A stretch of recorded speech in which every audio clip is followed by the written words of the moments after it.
ராமா என்ற 2 எழுத்து மந்திரம். ஸ்ரீ ராமநவமி 6/4/2025. 4 தவம் செய்து ஒரு பிள்ளையை பெற்றார்கள். கிருஷ்ணா அவதாரத்தில் 4 தவம் செய்து ஒரு பிள்ளையை பெற்றார்கள். ராம அவதாரத்தில் 1 தவம் செய்து 4 பிள்ளைகளை பெற்றார் என்று சுவாரஸ்யமாக சொல்வார்கள். யசோதை, நந்தகோபன், தேவகி, வசுதேவர் ஆகிய 4 தவம் செய்து கண்ணன் அவதரித்தான். ஆனால் தசரதன் ஒரு பிள்ளையை வேண்டினார். ஆனால் அவருக்கு 4 குழந்தைகள் பிறந்தனர். 4 வகை தர்மங்கள். தர்மத்தை காப்பதற்காக பகவானே தசரதனுக்கு பிள்ளைகளாக அவதரித்தான். தர்மம் 4 வகைப்படும். சாமானிய தர்மம், சேஷ தர்மம், விசேஷ தர்மம், விஷேதர தர்மம். இதில் தாய் தந்தையிடமும் குருவிடமும் எப்படி நடந்து கொள்ள வேண்டும் என்று சொல்கின்ற தர்மம் சாமானிய தர்மம். இதை ராமன் அனுஷ்டித்து காட்டினான். 2வதாக, ஒளிவில் காலமெல்லாம் உடனாய் மன்னி வலுவிலா அடிமை செய்கின்ற தொண்டுள்ளம் கொண்டவனாக 14 ஆண்டுகள் தூங்காமல் பகவானுக்கு குற்றவேல் புரிந்தான் லக்குவனன். இது சேஷ தர்மம். எப்பொழுதும் பகவானையே நினைத்துக் கொண்டு பகவான் சொல்லியதை செய்தான் பரதன். இது விசேஷ தர்மம். இறைவனுக்கு தொண்டு செய்வதை விட இறையடியார்களுக்கு தொண்டு செய்வதே முதன்மையானது என்று பாகவத சேஷத்துவத்தை காட்டினான் சத்ருக்னன். இது விசேஷ தர தர்மம். இது சைவத்திலும் உண்டு. கூடும் அன்பினில் கும்பிட அஞ்சி வீடும் வேண்டா என்று இருக்கும் நிலை அது. உற்றதும் உன் அடியார்க்கு அடிமை என்று இதை திருமங்கி ஆழ்வார் வலியுறுத்துவார். காயத்ரி மந்திரமும் ராமாயணமும். சகல வேதங்களின் சாரமான காயத்ரி மந்திரத்திற்கும் ஸ்ரீ ராமாயணத்திற்கும் சில ஒற்றுமைகள் உண்டு. காயத்ரி மந்திரத்திற்கு 24 அட்சரங்கள், ராமாயணத்திற்கு 24,000 ஸ்லோகங்கள். ஒவ்வொரு அட்சரத்துக்கும் 1000 ஸ்லோகங்கள் என்ற வகையில் 24,000 ஸ்லோகங்களை வால்மீகி செய்தார். இதை போலவே நம்மாழ்வாரின் திருவாய்மொழியும் ராமாயண சாரத்தை சொல்வதால் அதற்கு உரை எழுதிய பெரியவாச்சான் பிள்ளை ராமாயணத்திற்கு நிகரான 24,000 படி உரை எழுதினார். ராமாயணமும் மகாபாரதமும். ராமாயணம் மகாபாரதம் இரண்டும் ஒரே கருத்தை தான் சொல்கின்றன. உலக சகோதரத்துவத்தின் ஒற்றுமையை சொல்வது ராமாயணம். ஒருவருக்கு ஒருவர் ஒற்றுமையின்றி பகைத்துக் கொண்டால் என்ன மாதிரியான அழிவுகள் ஏற்படும் என்பதை சொல்வது மகாபாரதம். ராமாயணம் நேர்மறையாக சொல்கிறது. அதே கருத்தை எதிர்மறையாக சொல்கின்றது மகாபாரதம். அதனால்தான் இதிகாசங்களில் சிரேஷ்டமானது ராமாயணம் என்று பிள்ளை லோகாச்சாரியார் தம்முடைய ஸ்ரீவசன பூஷணம் என்கிற நூலிலே சொல்லி வைத்தார். சீதையின் பெருமையா ராமனின் பெருமையா? ஸ்ரீ ராமாயணம் என்பது ராமரின் பெருமையை கூறுவதாக சொன்னாலும் அது சீதையின் பெருமையை பிரதானமாக சொல்ல ஏற்பட்ட காவியம் என்று மகரிஷிகள் கருதுகிறார்கள். சீதையின் பெருங்கதை என்றுதான் ரிஷிகள் சொல்கிறார்கள். ஆழ்வாரும் தேவமாதர்கள் விடுதலை அடைய வேண்டும் என்பதற்காக சீதை 10 மாதம் சிறையில் இருந்தாள். அந்த சிறை இருந்தவளின் பெருமையை சொல்வதுதான் ராமாயணம் என்று பாசுரம் பாடுகின்றார்.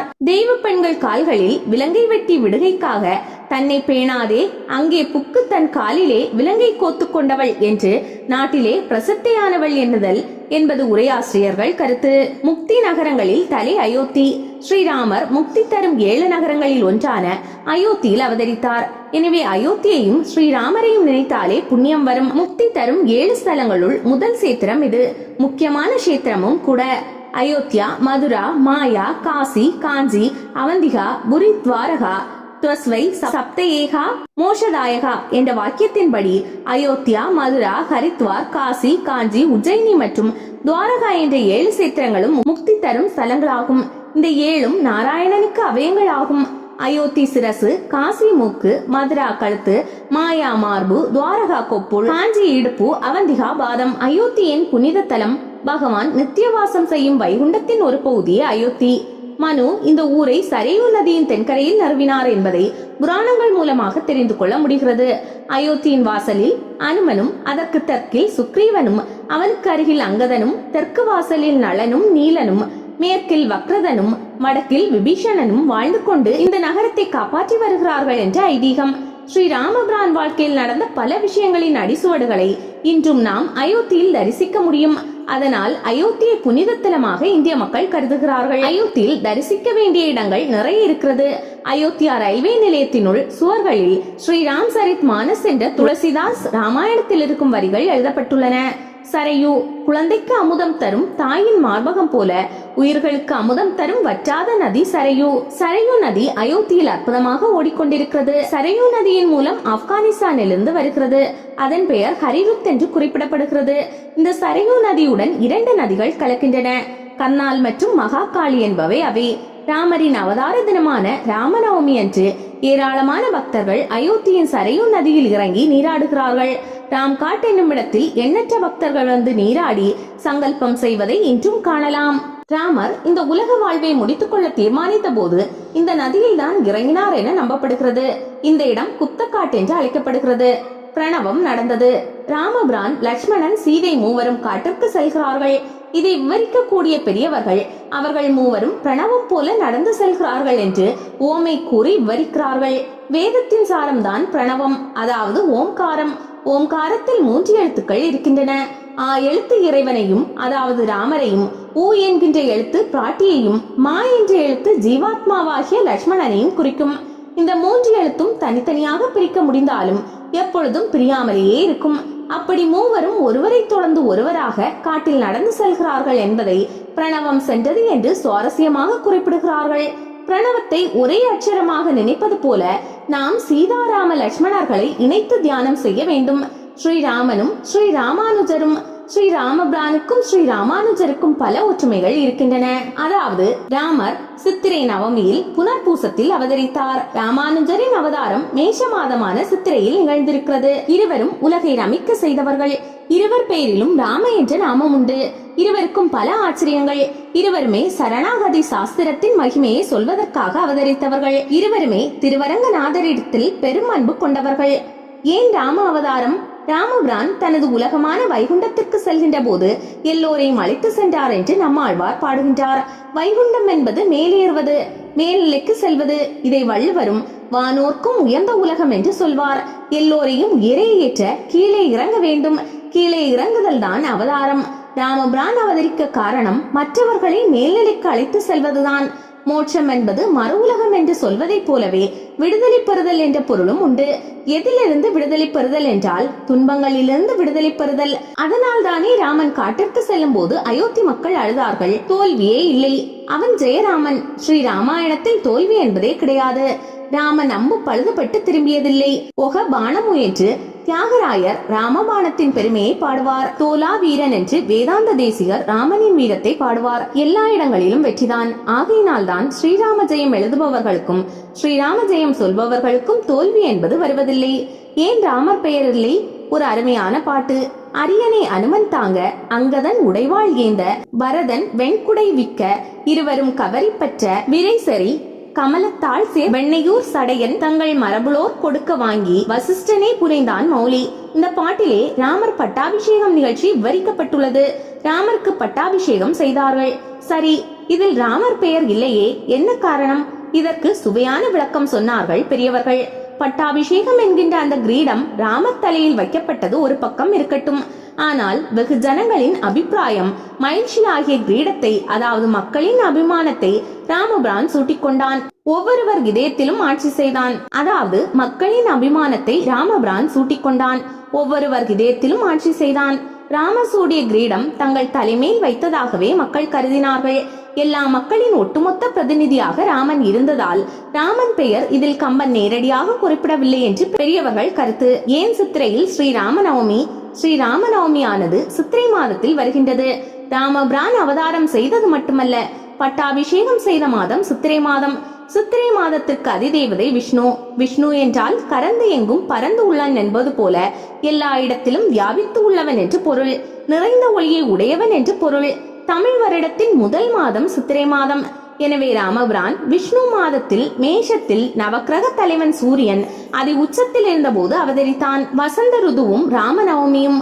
பகவான் கீதையில் சாமங்களில் வேத பகுதியில் நான் பிரகத் சாமம் என்ற பெரிய சாமமாகவும், சந்தஸ்களில் நான் காயத்ரியாகவும், மாதங்களில் நான் மார்கழியாகவும், பருவங்களில் நான் இளவேனில் எனப்படும் வசந்த காலமாகவும் இருக்கிறேன் என்கிறான். வசந்த ருது வருஷத்தில் முதல் ருது. அதில் முதல் மாதம் சித்திரை மாதம் என்பதால் இதற்கு தனி சிறப்பு உண்டு. ஏன் மறுபடி சீதையை பிரிந்தான் ராமபிரான்? ராமாயணத்தில் பல காலம் சீதையை ராமன் பிரிந்து இருப்பதாக பார்க்கின்றோம். முதலில் காட்டில் சீதையை பிரிகின்றான். ராவணன் சீதையை அசோகவனத்தில் சென்று மறைத்து வைக்கிறான். அதற்கு பிறகு சீதையை மீட்ட பிறகு மறுபடியும் பிரிவு ஏற்படுகிறது. இதற்கு என்ன காரணம் என்றால், ஒரு முறை பிருகு மகரிஷியின் பத்தினியை மகாவிஷ்ணு தன்னுடைய சக்கரத்தால் தலையை துண்டித்து விட்டதாகவும், அதனால் பிருகு மகரிஷி நீ உன் மனைவியை பிரிந்து துன்பப்படுவாய் என்று சாபம் விட்டதாகவும், முனிவரின் சாபத்தை மகாவிஷ்ணு ஏற்றுக்கொண்டு உம்முடைய சாபத்தின் பலனை நாம் ராமாவதாரத்தில் நிறைவேற்றுவோம் என்று உறுதி கொடுத்ததாகவும் பெரியவர்கள் சொல்கின்றார்கள். முனிவரின் வாக்கு பொய்யாகிவிடக் கூடாது என்பதற்காக சாட்சாத் பகவானே இந்த துன்பத்தை ஏற்றுக்கொண்டான். இந்த சாபத்தின் மூலம் தேவர்களின் துன்பங்களை தீர்த்து வைத்தான். இங்கே முனிவரின் சாபம் தேவர்களுக்கு வரமாகியது. ஸ்ரீ ராமநவமியில் ராமநாமம் சொல்லுங்கள். சித்திரை மாதத்தில் ஸ்ரீ ராமநவமி உலகெங்கும் கொண்டாடப்படுகிறது. ஸ்ரீ ராமநவமி வேறு, ஸ்ரீ ராமாயணம் வேறு அல்ல. ஸ்ரீ ராமாயணத்தில் ஒரு சில ஸ்லோகங்களையாவது நாம் அன்றைய தினம் பாராயணம் செய்ய வேண்டும். ஸ்ரீராம ஜெயத்தை தொடர்ந்து உச்சரிக்க வேண்டும். ராமநாமத்தை கோடி முறை எழுதுவதற்கு ராமகோடி என்று பெயர். தினமும் நீராடியவுடன் பக்தியுடன் ராமநாமத்தை எழுத வேண்டும். தினமும் 1000 முறை இதை எழுதினால் 30 ஆண்டுகளில் இந்த எண்ணம் பூர்த்தியாகிவிடும். இப்படி எழுதிய நோட்டுகளை பூஜை அறையில் வைத்து பூஜிக்க வேண்டும். இப்படி ராமநாமம் எழுதி பூஜித்தால் அந்த குடும்ப 21 தலைமுறை புண்ணிய பலத்தோடு வாழும். 3 முறை சொன்னால் சகஸ்ர முறை சொன்ன பலனா? அற்புத சக்தி பொருந்திய இந்த மந்திரத்தின் மேன்மையை பரமேஸ்வரனே பார்வதிக்கு சொல்வதாக விஷ்ணு சகஸ்ரநாமத்தில் வருகிறது.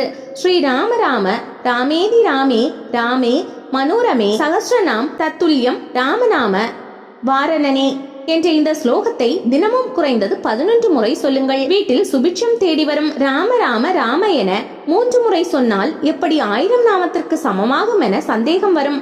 அதற்கு கணித அடிப்படையில் பதில் உள்ளது. எழுத்துக்களுக்கு இணையாக எண்கள் உள்ளன. ரா என்ற எழுத்துக்கு எண் 2, மா என்ற எழுத்துக்கு எண் 5 ஆகும். மேலே ஸ்லோகத்தில் ராம என்ற நாமம் 3 முறை வருகிறது. சகஸ்ரநாம தத்துல்யம் ராமநாம வரானனே. இதுதான் ராமநாமத்தின் அற்புதம். அதனால்தான் ராம ராம ராம என்று சொன்னால் விஷ்ணு சகஸ்ரநாமம் சொன்ன பலன் கிடைக்கும். இதை வேறு விதமாக சொல்லலாம். நன்மையும் செல்வமும் நாளும் நல்குமே, திண்மையும் பாவமும் சிதைந்து தேயுமே, சென்மமும் மரணமும் இன்றி தீருமே, இம்மையே ராமவென்ற 2 எழுத்தினால். யார் உலகில் பாக்கியவான்? ராமனின் குணங்கள் பற்றி அழகான தமிழ் பாடல் ஒன்று உண்டு. ராமாயணத்தின் சாரமே இந்த பாடலில் கொடுக்கப்பட்டிருக்கும். யார் இந்த உலகில் பாக்கியவான் என்ற கேள்விக்கு விடையாக இப்பாடல் உள்ளது. ராமநாமத்தை சொல்பவன் எவனோ பூமியில் அவனே பாக்கியவான். காமக்ரோதத்தை கட்டுப்படுத்தியே பூமியில் வாழ்பவன் பாக்கியவான். பொய் உரைக்காமல் மெய் சிதைக்காமல் வையத்தில் வாழ்பவன் பாக்கியவான். கள்ளம் கவடுகள் உள்ளத்தில் இல்லாமல் வெள்ளை மனத்தவன் பாக்கியவான். நண்பர்களுடைய நலத்தை கோரும் பண்புடையவனே பாக்கியவான். இன்பம் வந்தாலும் துக்கமில்லாமல் இன்பமாக்குபவன் பாக்கியவான். யாதொரு ஸ்திரீயையும் மாதா என்று எண்ணிடும் நேர்மையானவனே பாக்கியவான். ராமநவமி எப்படி கொண்டாடப்பட வேண்டும், ராமநவமி எப்படி கொண்டாட வேண்டும் என்பதை காஞ்சி பெரியவர் இப்படி கூறுகிறார். இது ஒரு முறை. 20 வயதுக்கு மேற்பட்டவர்கள் ஸ்ரீ ராமநவமி என்று முழுவதும் பட்னி விரதம் இருக்க வேண்டும். ஒவ்வொரு கிராமத்திலும் பள்ளி சிறுவர்கள் முதல் முதியவர்கள் வரை எல்லோரும் ஏதாவது சிறு கோயில் சன்னதியிலோ அல்லது பஜனை மடத்தின் முன்போ கூடி ஸ்ரீ ராமநாம மந்திரத்தை 5 நிமிடம் ஜபம் செய்து பிறகு ஸ்ரீராம் ஜெயராம் ஜெய ஜெயராம் என்னும் 13 அட்சரங்கள் கொண்ட மந்திரத்தை ஒருவர் முதலில் சொல்ல எல்லோரும் அதை பின்பற்றி சொல்லிக் கொண்டு ஊரை சுற்றி வந்து முதலில் ஆரம்பித்த இடத்தை அடைந்து அங்கு 10 நிமிடம் பஜனை செய்து பூர்த்தி செய்ய வேண்டும். மறுநாள் காலை அதே இடத்தில் கூடி ஸ்ரீராம அவதாரத்தில் ஸ்ரீராம பட்டாபிஷேகத்தை வர்ணிப்பதாக பாக்களை பாராயணம் செய்து அல்லது சமஸ்கிருதம் படித்தவர்கள் எவரேனும் இருந்தால் அவரை கொண்டு வால்மீகி ராமாயணத்தில் உள்ள ஸ்ரீராம பட்டாபிஷேக சர்க்கத்தை பாராயணம் பண்ணும்படி செய்து 10 நிமிஷம் பஜனை செய்து ஏழை மக்களுக்கு அன்னம் பாலிக்க வேண்டும். இதிகாசம் என்பதன் பொருள் இதுதான். ராமாயணம் என்பது இந்தியாவில் மட்டுமல்ல உலகெங்கும் பரவி இருக்கக்கூடிய ஒரு உன்னதமான இதிகாசம். இது என்றால் இவ்வாறு, இப்படி இப்படி இப்படி இப்படியாக இவ்வாறாக என்றெல்லாம் இடம் சார்ந்து பொருள்படும். ஹா என்பது வலியுறுத்தும் ஓர் அரை சொல். தமிழில் இப்படி சொன்னால் இவ்வாறாக தான் என்பதில் வரும் தான் என்னும் சொல் போல கடைசி பகுதியாக ஆசை என்பதன் பொருள் இருந்தது. அஸ் என்றால் இரு. இதன் இறந்த கால வடிவம் ஆச. இதிகாசம் என்றால் இப்படி நடந்தது என்று பொருள். இந்த ஆசிரியரே அதிலே ஒரு கதாபாத்திரமாக வருவார். அப்படிப்பட்ட இதிகாசங்கள் 2. ஒன்று ராமாயணம், இன்னொன்று மகாபாரதம். வேதத்தில் அர்த்தத்தை தெளிவாக கதை போல் விளக்குவது இந்த இதிகாசங்கள். மகாபாரதத்தில் வேதவியாசர் கதைக்குள் வருவார். ராமாயணத்தில் வால்மீகி முனிவரே வருகிறார். அவர்தான் சீதையை தன் ஆசிரமத்தில் வளர்க்கிறார். ராமாயணம் முதலில் அரங்கேறியது எப்போது? ராமாயணத்திற்கு இன்னொரு விசேஷமும் உண்டு. இது ராமர் காலத்திலேயே அரங்கேறியது. அதுவும் அவர் ராஜ மண்டபத்திலேயே அரங்கேறியது. அதை ராமன் மக்களோடு மக்களாக அனுபவித்தான். இதை குலசேகர ஆழ்வார் அற்புதமாக பாடுகிறார். அம்பொன் நெடுமணிமாட அயோத்தி எய்தி அரசு எய்தி அகத்தியன் வாய்த்தான் முன் கொன்றான் பெருந்தொல் கதை கேட்டு மிதிலை செல்வி உலகு உய்ய திரு வயிறு வாய்த்த மக்கள் செம்பவள திரள்வாய் தன் சரிதை கேட்டான். தில்லை நகர் திரு சித்திரக்கூடன் தன்னுள் எம்பெருமான் தன் சரிதை செவியால் கண்ணால் பருகுவோம் இன்னமுதம் மதியோம் ஒன்றே மிதிலை செல்வி சீதை உலகுய திரு வயிறு வாய்த்த மக்கள் லவக்குசர்கள் சம்பவள திரள்வாய் திறந்து இனிமையாக பாட ராமன் தன் சரிதை கதையை கேட்டான் என்பது பொருள். அடுத்த வரியிலேயே இந்த கதையை கேட்கும் போது அமுதம் கூட சுவையாக தெரியாது. இதன் மூலம் ராமாயணம் கேட்க இனிமையானது என்பதும் தெரிகிறது. அதனால் தானே யுகம் யுகமாக இந்த கதையை மக்கள் ஆர்வமுடன் கேட்கிறார்கள். வேதத்தின் சூட்சமம் சொல்வதுதான் ராமாயணம். வேதத்தில் உள்ள சாரமான செய்திகளை நேரடியாக வேதம் படித்து தெரிந்து கொள்ள முடியாது. ஆனால் வேதம் என்னதான் சொல்கிறது என்பதை தெரிந்து கொள்ள வேண்டும் என்றால் ராமாயணத்தையும் மகாபாரதத்தையும் படிக்க வேண்டும்.